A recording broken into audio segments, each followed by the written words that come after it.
Two favorite things in this world are digital currency and jiu-jitsu. So if you've been around jiu-jitsu, MMA, or any type of martial art in general, you know that it's not always the easiest lifestyle. Training costs money. If people in general knew more about Bitcoin and digital currency, I think it would help their life better. But Steem basically is a blockchain that lets you create content, and whenever you create the content, you earn Steem or Steem dollars. I mean, I've seen some people on Steemit that they make enough money, honestly, that it's a full-time job for them. And this is different than any other cryptocurrency that's out there because you're rewarding users for content. Yeah. Because you can cash Steem out immediately, you can cash Steem dollars out immediately, and then you can power up your Steem to Steem power as you earn it or while you earn it. Yeah. And that gives you your influence on the platform. I probably shouldn't say this because I'm giving away my future plans. You know. All right, hey guys, we are in Acapulco, Mexico for the Anarchapulco Anarchy Conference 2018. That's correct. I'm here with Chris. How do you say your last name again? Chris Tharp. Chris Tharp. He is a jiu-jitsu practitioner of 6 years, and he's found a way to combine social media, to monetize social media in the niche of martial arts, and has made a pretty good living doing so. So we want to share that with you guys today. I started when I was about 32 years old. I've trained on and off. I've had some jobs where I had to quit, some injuries where I had long layoffs for 3 to 6 months. So over that last 6 or 7 years, it's been rough. There's been times where I trained constantly 7 days a week, and there's been times where I would hit a gym when I was traveling for my job like once a month. So, yeah. But I've trained consistently for the most part. I'm under a Hoist Gracie school, which is traditionally just a self-defense school. There's not a lot of competition jiu-jitsu, but recently I switched off, and I still do private lessons at that school with the head instructor Jason Hawkins, and sometimes with Eli Knight. And but there's another guy that is a little bit more competition-based that used to be at our school. He's kind of branched off. He's about to open his own school in Nashville, so I train with him a lot lately. Yeah. It's more of a garage-type training. But dude, we train hard. We do a lot of more competition-based stuff, which I like because the self-defense stuff I love, and I think it's important. I think if you're going to be a blue belt or above, you need to know the self-defense. You need to be able to tell any new person that comes into that academy or that you want to teach self-defense to how to do self-defense properly. But I also think there's a place for the competition jiu-jitsu. My guard passing with just learning self-defense-based jiu-jitsu sucked for years. Competition jiu-jitsu, I feel like it gives you a lot of these tools in a different aspect of it. My guard passing's went up 1,000% in the last 6 months. So is the self-defense more aspect of your Gracie Academy? Is that more is less from the feet? Are you doing throws? Are you working with? A lot of the stuff from the feet, like the standing headlock defense, cross choke, the hip throw. It's pretty much. I think Helio had 3 different sets of basic self-defense stuff that he passed down to his sons.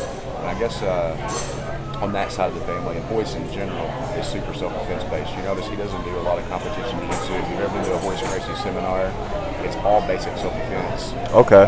Which I love.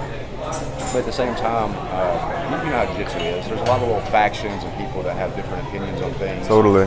The schools that are just purely competition-based, that's fine. I think that's important as well. I love competition jiu-jitsu. I was never a big competitor since I didn't come from a competition school. I've only done a few competitions myself. Yeah. But I love watching it, especially Totally. with the new stuff, with the sub-only and combat jiu-jitsu. Yeah. I've been to a lot of those shows recently, and man, EBI is... Dude, that combat jiu-jitsu is really intriguing. I know. I actually saw one recently where they're doing a gi combat jiu-jitsu. Really? TBI was no gi. I went to this Battle Mountain one. And that's open palm strikes, right? Yeah, so no striking from the feet. Yeah. Once you hit the ground, open palm strikes from the competitor. If one opponent stands up, but I'm still grounded, we can still strike each other. Man, that makes it very, you know how jiu-jitsu is. When you're just grappling, it's one thing. Yeah. But when you start to throw those palm strikes, your base is off, it increases the sweeps, it changes the guard play, it changes everything when you do these strikes. For self-defense, I think it's important, and I'm excited that competition jiu-jitsu realized that, hey, you want to stop some stalling, you want to stop this point game stuff, let's throw some strikes in there. Hell yeah. I agree, man, and actually I'm more intrigued to pursue that kind of path. I find my grappling is supported because I have a little bit of striking background, so I can actually close the gap on a lot of people in my personal practice as well. Yeah, and I think you guys have the advantage. If you train any type of striking versus people who are pure jiu-jitsu, like myself, I've done very little striking, and it was after I started jiu-jitsu when I first did striking. I mean, they would do the thing where you cover the head, come in towards the chest, get the clinch from there, but that's not T position. always feasible. Against an untrained person, maybe. Against people who know striking or jiu-jitsu, I mean, that's very difficult to make that happen. So I think from a self-defense aspect that works, but man, you guys that train striking, you can feel it. When I row with someone and they train striking, I feel like I can feel it. When I row with someone and they train wrestling, I feel like I can feel it. I can feel wrestling. Their foot movement. We have a few karate guys where I train, and their foot movement and the way they move around is just different. It's different than a wrestler or a traditional jiu-jitsu guy. So I want to talk a bit about Steem because, so we're just going to start from the absolute basics. Explain to me what Steem is. We'll give a little plug here. Yeah, we got these free Steem Brazilian Jiu-Jitsu logo patches that I give out. I travel around to competitions and schools, and anywhere I go, I give those out just to kind of give them something to Google, give them something to remember me by. Don't charge for them. People in Jiu-Jitsu love patches if they're free. Most of them have never said, no, I don't want that. Right. And they may not know what it is, but later on, hopefully they Google it and they're like, oh, well, what's Steem? Or what's Steem in Brazilian Jiu-Jitsu? So be my Google. Let's preface this before we even go into what Steem is. Let's preface the problem, or one of the problems that we're trying to solve in general with this whole digital currency being involved in Jiu-Jitsu and MMA. If you've been around Jiu-Jitsu, MMA, or any type of martial art in general, you know that it's not always the easiest lifestyle. Training costs money. Yes. Traveling, if you compete, and competition fees cost money. Your gear, if you're striking and you have a lot of gear, or jiu-jitsu in general, gis, mouth guards, rash guards, no gi stuff, it all costs money. It's a very expensive sport, and you see how the U.S. economy is. I know so many talented people that struggle just to be able to train because they can't get a good job. These are smart people. They're not stupid. They're living in an era where the jobs in the U.S. have dwindled. I've seen academies that used to be flourishing dwindle because where they're located at has a struggling local economy, and next thing you know, they go from 100 students to barely 30 or 40 students. I think that's a problem, especially when you meet talented people and you're like, man, if he just had a better job, or if he came from a better background, or a better family with more money, or just had better luck in general, you think that they would be able to have more money to invest in themselves and further their jiu-jitsu.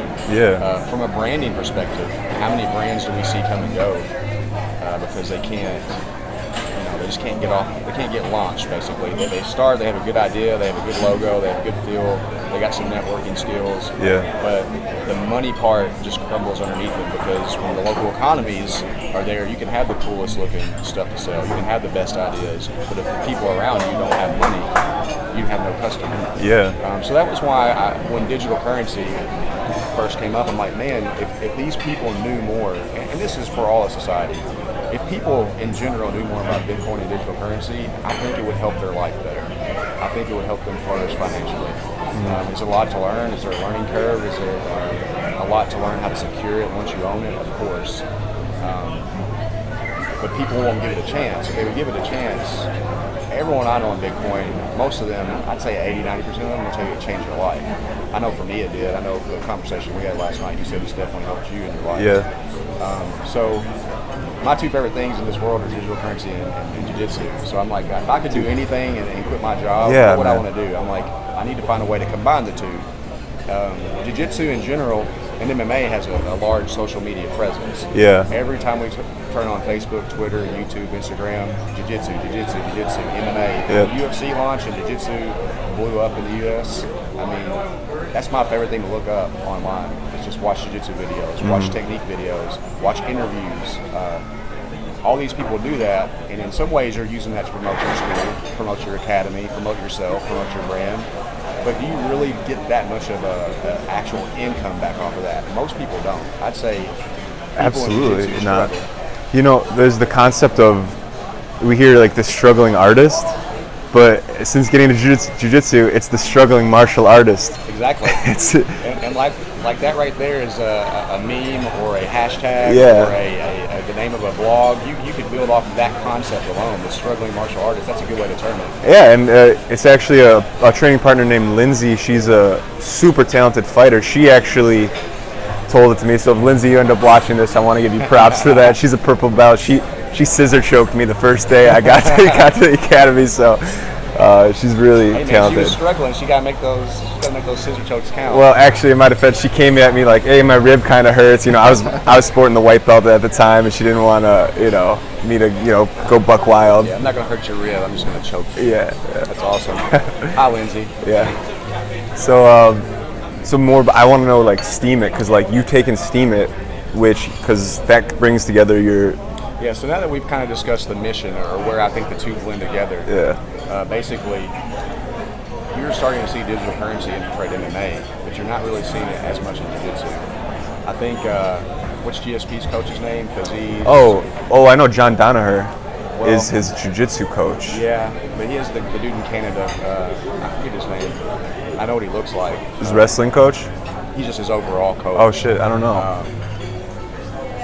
We'll Google it in a second and go back over what his name is. But anyways, Toronto, I guess is where they're based out of, and they recently they banned jiu-jitsu competitions, which I thought was interesting because they said it was still fighting, and to get around that, rather than have them all come to Toronto and compete like he used to usually in his big competition, he had them compete at their local schools and filmed it. But the thing I found funny was that he paid out the winners in Bitcoin and Dash. So you're starting to see it infiltrate, Bellator, Rory McDonald is sponsored by Dash. I mean, that's huge. He's fighting. Other fighters in Bellator, of course UFC with the Reebok deal and the way they do sponsors with Monster and stuff. There's very little sponsorship money now, except for just those specific sponsors. But Bellator, I think, is going to see a lot of the digital currency influx.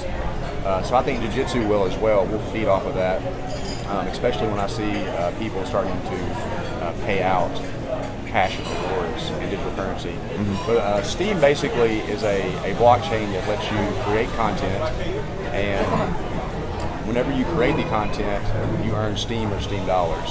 You can actually do what they call a power up, and when you power it up, you kind of lock your Steem into the platform. And what that does is it gives you influence.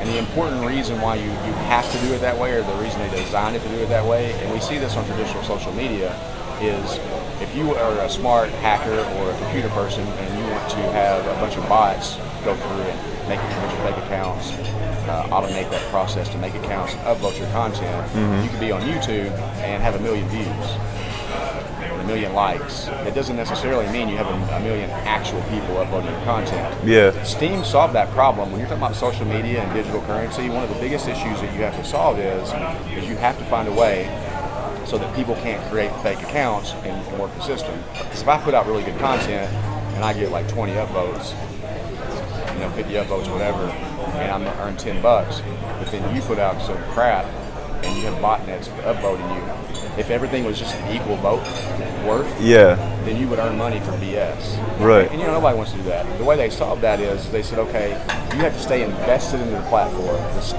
The value of the Steem token that you earn is that you can power it up to give you influence. So you could create an account, which I know you said you had one. Yeah. And because you're new and you don't really have that many posts and you haven't upvoted that many people and earned your cut, your upvote is worth very little. You could click the like button and you won't see the dollar value of that post that you upvoted. That's right. Move. Whereas if I go in and upvote the same post, my upvote, because I hold so much Steem in my wallet, is worth $1 right off the bat. I see. So it's weighted. So can I buy Steem then, and then that would be power up my account? You can. And see, that's the thing about it that I love telling new people is it's totally free. You don't have to do that. You could go on there and earn it the hard way and just earn it by creating your own content or curating others' content and just earn every single bit of Steem and power it up. And the rewards are split. You can earn either 100% Steem power by checking the box, or you can check 50-50 and it'll pay you out 50% in your Steem power from your influence and 50% in actual Steem just as liquid so you can cash it out if you needed to cash it out. So you don't have to purchase anything, which I think is great, because anytime you hear like, hey, get on this site, you'll make money, but you got to purchase this. Sounds very scammy, sounds like MLM marketing. I don't think Steemit wanted that. So what they did was they said, yeah, you can just earn this, but at the same time, because it is a digital asset, you can buy it on an exchange. You can buy it right on Steemit for, I think, Block.net, or they got one of those little vending machine type exchanges where you just send Bitcoin and it sends the Steem back to the address.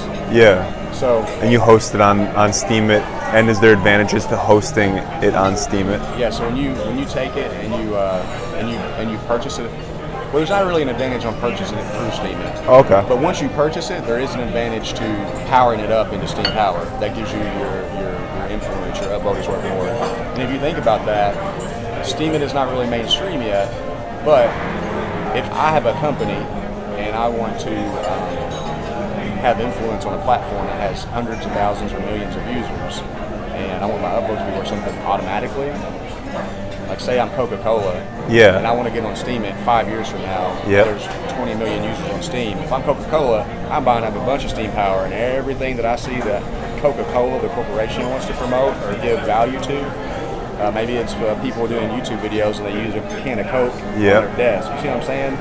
I think that's where the value proposition is later on down the road, once it is more mainstream, the people that hold Steem Power and hold more, influence on the platform.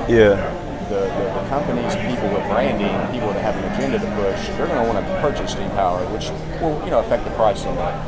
Can you see if I upvote your, for instance, do you know if I upvote your content? Yes, I do. So that's the advantage, is you see that I upvote your content, you see that my upvote is worth $2. It could be an advantage. Like I have 2 or 3 people that follow me, and because I can see every single post, and my posts are not super, I'm not Jeff Burwick, I'm not a huge name in the cryptocurrency space or the libertarian anarchy space. I'm just a guy that likes jiu-jitsu and digital currency and just try to do my own thing. But my content doesn't get so many upvotes that I can't click that little tab and show all 40 people who upvoted me. I can go check their account, see their wallet. I can see there's a sliding scale too. If my upvote's worth $1, I can actually slide that scale down to give my upvote only 10%. So maybe you post something that's worth $1 to me and I upvote you for the $1. But maybe you make another post that's like not as much time or effort or importance. I can still give you the upvote to support you, and I can slide that down to 10%, 20%. Wow. You can actually cut your voting power on each vote in half, because you only have a little bit of voting power, I think per 24 hours or something like that.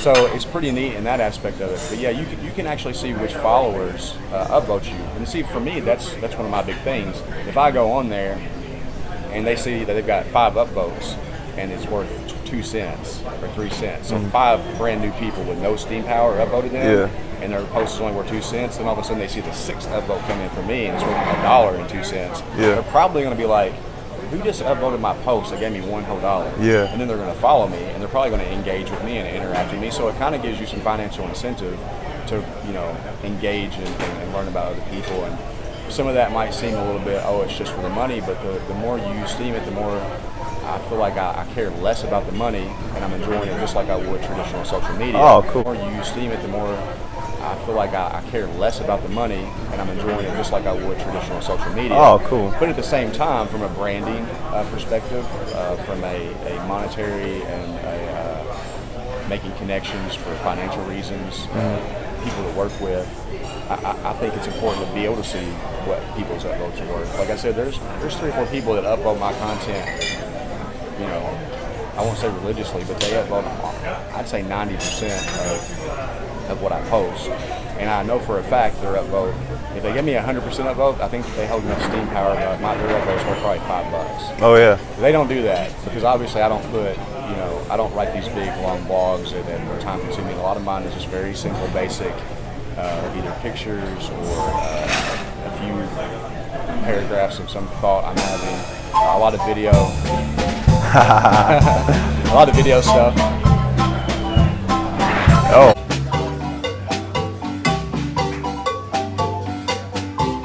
Rapid fire. We had to change locations because we got trolled by a mariachi band. That was pretty pretty good. So how do I get involved with Steem? Okay, basically you would go to steemit.com and you could sign up for an account. Once you create your account, there is an approval process. You wait a few days, you verify the email, set up your username, they give you the password. Yeah. You can use that steemit.com password to actually access other Steemit related sites like busy.org, d.tube, which is a YouTube competitor, steepshot.io, which is a Instagram competitor. It's all posted content to the Steem blockchain that you see on steemit.com, but you can actually, if you're not into blogging, you can do other things just in the video realm or just in the image picture realm. There's one that's like a GarageBand competitor, I think called D-Audio or D.Audio. If you want to find the extra sites that you can log in with your steemit.com login, you can check out SteemitBjj.com, which is my website that promotes Steemit and the Steem blockchain to jiu-jitsu practitioners and shows them how they can monetize what they already do on traditional social media. Mm-hmm. Dude, that's awesome. I didn't know about the other platforms. Yeah, it's pretty neat. You gotta think the Steem blockchain itself, it hosts all the content, but the interface that you use is steemit.com and busy.org and Steepshot. Basically, they want the look and the feel, since it's open source, to cater to whatever your wants and needs are. So if you're not into blogging and you're only into videos, use the YouTube-like one. If you're only into pictures, use the Instagram. Nice, man. Do you have any tips for people who, so I'm just starting and I want to put content out there? I know we talked about you can build Steem power by investing into the currency, and you can power up that currency so that you have a little more influence. Yes. But as far as making content, so you said you can be a content creator or you can be a curator of other people's content. Yes. Can you go into each one? Like, how would you go about creating content? Just a few tips. Pick and choose what you like to do. Like I said, not everyone is a blogger. When I first got started, I was intimidated by steemit.com because I'm not a writer per se, but I like doing videos, I like doing images. So I kind of found that niche, and I use d.tube, which is the YouTube competitor. There's also another one called view.ly that had a crowd sale recently. That I think they created their token on ETH, but they'll switch it over to the Steem tokens whenever they release those. By the way, that's another good point.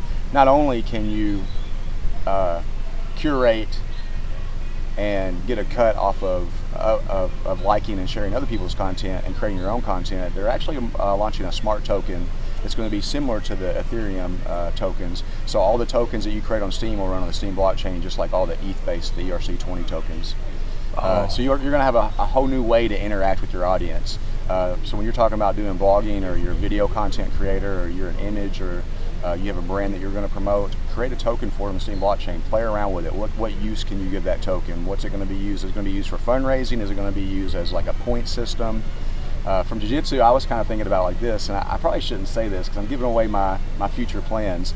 You know how when you go on some of these websites for forums for jiu-jitsu, they have like your avatar has like white belt, blue belt, I've seen belt, something like brown this. belt, black belt. Why not have a token for each one, so the more they interact with your content, they earn that white belt. Oh, dude. Very similar to what we do in jiu-jitsu. I thought that was a neat idea. Who gives out the belt? That you just earn them through? I think you could probably set it up in a smart contract where how many times have you liked or interacted with a post? Yeah. And then once you meet the criteria, it just rewards the well. So you don't have any influence from humans other than whoever writes the contract sets up the criteria to meet each belt. That's a cool concept. Pretty cool concept. I'd have to find someone that can do the smart contract part, but from what I understand, that's the smart token path that Steem is going to take. It's going to be very similar to what we see with Ethereum, with Waves, or Lisk, any of the other ones that you can create your own token with.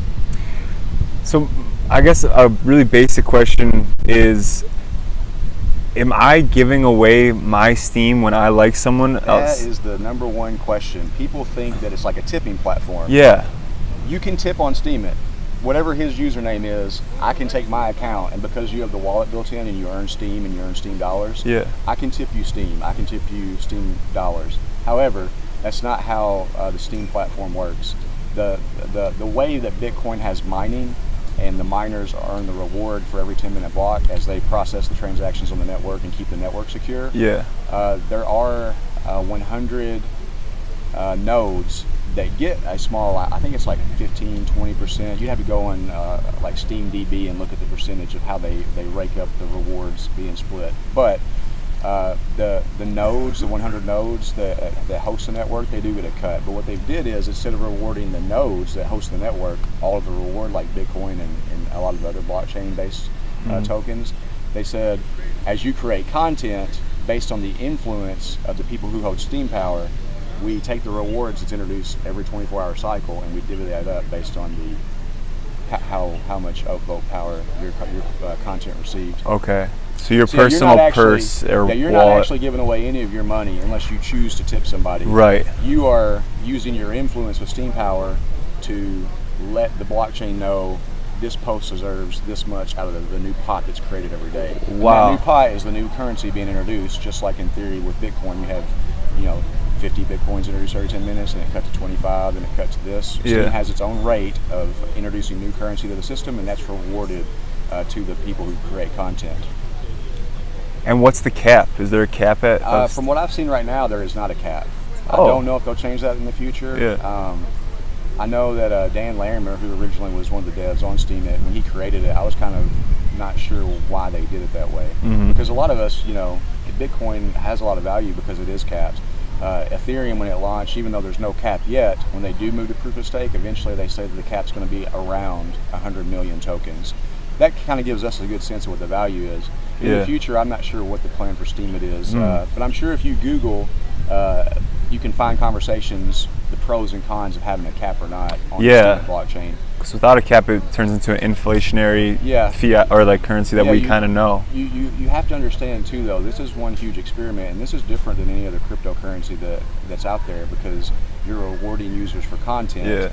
I don't know if we know exactly what the influx of new users from the general public or the mainstream is going to be once they get there. So it'll be interesting to see how that works out.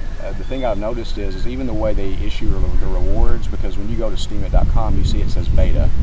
You would earn Steem power and Steem. For some reason, they cut the Steem out and they started doing Steem power and Steem dollars.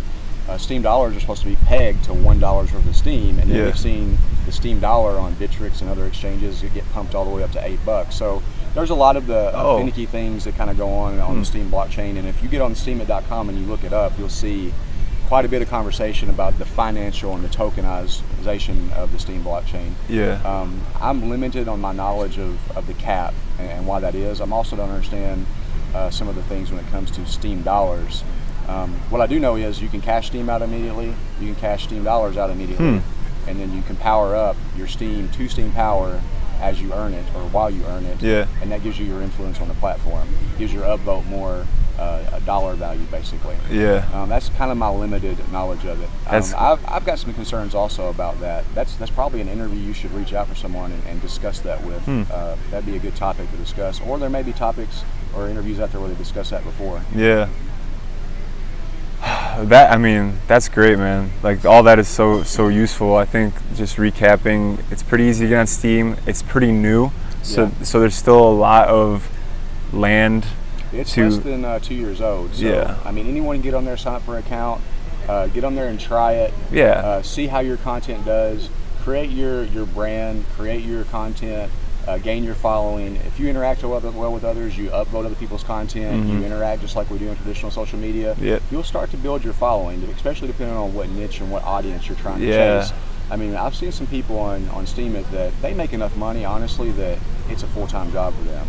I'm not there yet, but that is the goal. I would like to turn this into a full-time gig where all I do is promote Steem and Steemit to the jiu-jitsu audience specifically. Well, dude, thank you so much. Nice to meet you. Really nice to meet you. Take care, guys. We'll check in next time.